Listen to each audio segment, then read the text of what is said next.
দোয়া হলো ইবাদতের মগজ। মগজ থাকে না? মগজ না থাকলে মাথার কোনো দাম আছে? তো দোয়া হলো ইবাদতের কি মগজ। আজকে আমাদের দোয়ার অভাব, সবাই দোয়া ছেড়ে দিয়েছি, দোয়া করি না। নামাজ পড়ে জলদি নামাজ পড়ে, নামাজ পড়ে যদি দোয়া করে এরকম, মানে আগেই বাইরে দিয়ে থাকে। সে কি করে থাকে? আগেই বাইরে দিয়ে থাকে মনের দিক দিয়ে। কোন রকম আল্লাহ রসুল বলছেন যে ওই দোয়া কবুল হয় না যেই দোয়া দিল দিয়ে না করা হয়। একটা হলো পড়া, একটা হলো দোয়া করা। দোয়া পড়া মানে বললেন রব্বানা যালামনা আনফুসানা ওয়া ইল্লাম তাগফির লানা বিরহমাতিকা। আর একটা হলো চাওয়া, যে রব্বানা যালামনার ভিতরে আমি কি বলতেছি, আমি আল্লাহর নিকটে কি চাচ্ছি, এই চাওয়ার নাম হলো দোয়া। চাওয়ার নাম দোয়া। এই যে রাতভর নামাজ পড়ছেন, ইবাদত করছেন, আল্লাহর নিকট চাইতে হবে। যে চাবে সে পাবে। বলেন, যে চাবে সে, যে চাবে না পাবে না। তো বোঝা গেল পাইতে হলে চাইতে হয়। এই পাইতে হলে কার কাছে? আল্লাহ নিকটে। আর আল্লাহ বলেন চাবা বাবা, উদউনি আস্তাজিব লাকুম। তোমার চাইতে দেরি, আমার দিতে দেরি হবে না। কারণ আল্লাহর খাজানায় কোনো জিনিসের কি নাই, অভাব নেই। এই জন্য সব কিছু চাবো কার নিকটে? এই যে আমরা বর্তমানে বলছি যে অমক মার্কায় দিলে ভোট, শান্তি পাবে দেশের লোক। শান্তি তার বাপের কাছে আছে। তার বাপের কাছে যদি শান্তি থাকতো, তার নিকট শান্তি থাকতো, তো এরকম খাইয়া না খাইয়া বউ মেয়ে নিয়ে দৌড়ে বেড়াইতো। হ্যাঁ, গরিব গরিব মানুষের হাতে হাত ধরতো, তাদের ধরে ধরে তাদের চেয়ারে বসাইতো। তাদের হাতে কিছুই নেই, সবকিছু কার হাতে? কার হাতে? কার কাছে চাইতে হবে? আল্লাহ নিকট চাইতে হবে। তারাও আল্লাহ নিকট চায়। ফেরাউন চাইতো কার নিকটে? হ্যাঁ, ফেরাউনও আল্লাহ নিকট চাইতো। রে বাবা, দুনিয়ার রাজা বাদশাহ তারাও আল্লাহ নিকট চায়। দেখেন না, কোনো কিছু হয়েই দৌড় দেয় কোনখানে? মক্কা মদিনা চলে যায় কি করতে?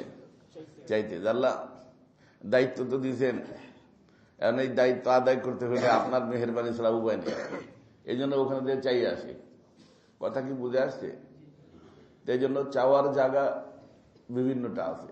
আল্লাহ পাকের ঘর বাইতুল্লাহ শরীফ, মসজিদে নববী, আর আমাদের দেশে সব মসজিদ আল্লাহর কাছে চাওয়ার জায়গা। এটা হলো আল্লাহ পাকের নিকটে চাওয়ার অফিস। এই জন্য নিয়ম হলো যে এখানে আইসা 2 রাকাত নামাজ পড়ে, 2 রাকাত নামাজ পড়লে আগে ফোন মিলায় না, আগে কথা কয়? আগে ফোন মিলায় না কথা কয়? ফোন মিলায়, তারপরে যা যা কথা আছে সব কথা বলে। তো আল্লাহ পাকের সাথে, আরশের সাথে কানেক্টেড হওয়ার লাইন হলো নামাজ। ওই আরশ পাকের সাথে কানেক্টেড হওয়ার লাইন কি? এই জন্য আল্লাহ হলেন পাক। পাক জায়গায় আসো, তুমি পাক হও, জায়গা পাক। এখন কানেকশন হও, কানেক্ট করো কি দিয়া? নামাজ দিয়া। কমসে কম কয় রাকাত? 2 রাকাত। তো 2 রাকাত পড়লা, আল্লাহর আরশ পাকের সাথে তুমি কানেক্টেড হয়ে গেলা। তুমি ফরাসে, আল্লাহ আরশে। তার অর্থ ফরাস থেকে আরশ পাক পর্যন্ত কি হয়ে গেল? কানেক্ট হয়ে গেল, যোগাযোগ হয়ে গেল। এখন বলো যা যা। আর আমার পীর মুর্শিদ বলতেন, তুমি যে কানেক্টেড হয়ে গেছো এর একটা আলামত আছে।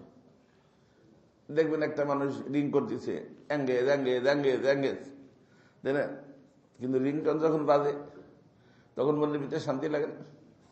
তারপর হযরত বলতেন যে যখন তোমার দেখো যে মনের ভিতরে কি লাগতেছে, শান্তি লাগছে, বুঝবা বা সম্পর্ক হয়ে গেছে।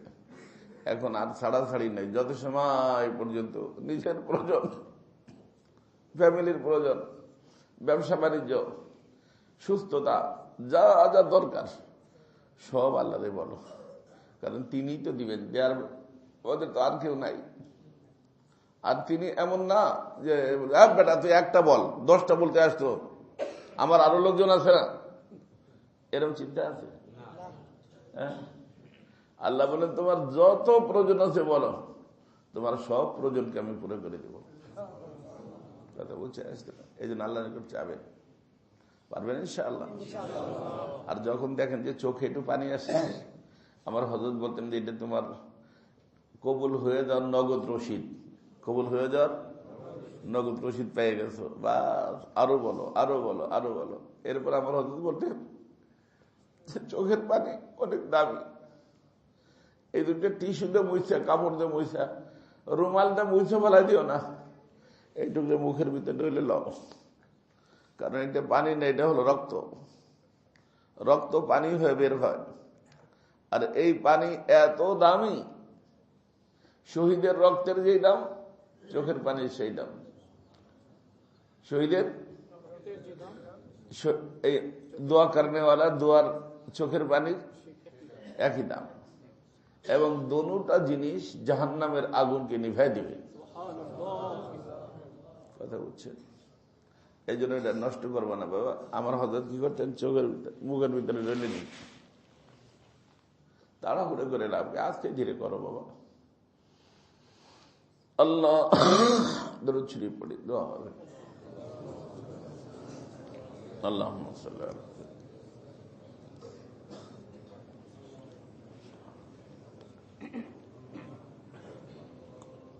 اللهم صل على سيدنا مولانا محمد صلاة تنجينا بها من جميع الأهوال والآفات وتقضينا بها جميع الحاجات وتطهرنا بها عن جميع السيئات وتطهرنا بها عن جميع السيئات وتطهرنا بها عن جميع السيئات وترفعنا بها عندك أعلى الدرجات وتبلغنا بها أقصى الغايات من جميع الخيرات في الحياة وبعد الممات إنك على كل شيء قدير يا أرحم الراحمين يا أرحم الراحمين يا أرحم الراحمين رب ارحمهما كما ربياني صغيرا يا محبوب اے مولا پاک আল্লাহ, আমরা গুনাহগার মানুষ, আল্লাহ আপনার উপরে আশা করে ভরসা করে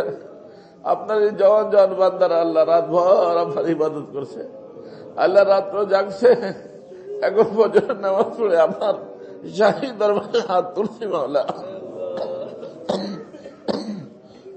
আল্লাহ আপনি আমাদের সকলের এই টুটা ফুটা ইবাদত যা আমরা করছি আপনি মেহেরবানি করে কবুল করে নেন, মেহেরবানি করে কবুল করে নেন, মেহেরবানি করে কবুল করে নেন।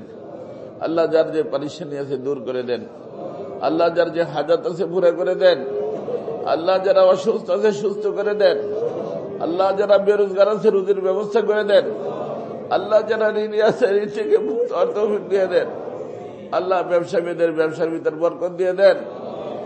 আল্লাহ আমাদের বিবি বাচ্চার ভিতর যার যে কোনো পরেশানি আছে দূর করে দেন, আমাদের আত্মীয় স্বজন যে কোনো পরেশানি আছে দূর করে দেন।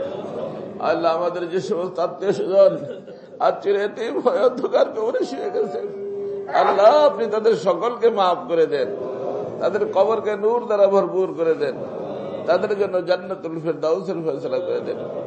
আল্লাহ আল্লাহ আমরা চাইতে জানি না, দেওয়ার তরিকা বুঝি না, আপনারা হাবিব যা কিছু চেয়েছেন আমাদেরকে দিয়ে দেন, আমাদেরকে দিয়ে দেন। আয় আল্লাহ আপনার বান্দারা এখানে যারাই আছে বিভিন্ন মসজিদে আছে, আল্লাহ পুরো বিশ্বের ভিতরে মসজিদের ভিতরে ভরা, আল্লাহ যে কোনো জায়গায় যাচ্ছি মসজিদ ফুল, মসজিদ ভরা, আল্লাহ আপনার কাউকেই মাহরুম করেন না মাওলা, সকলকে আপনি কবুল করে নেন।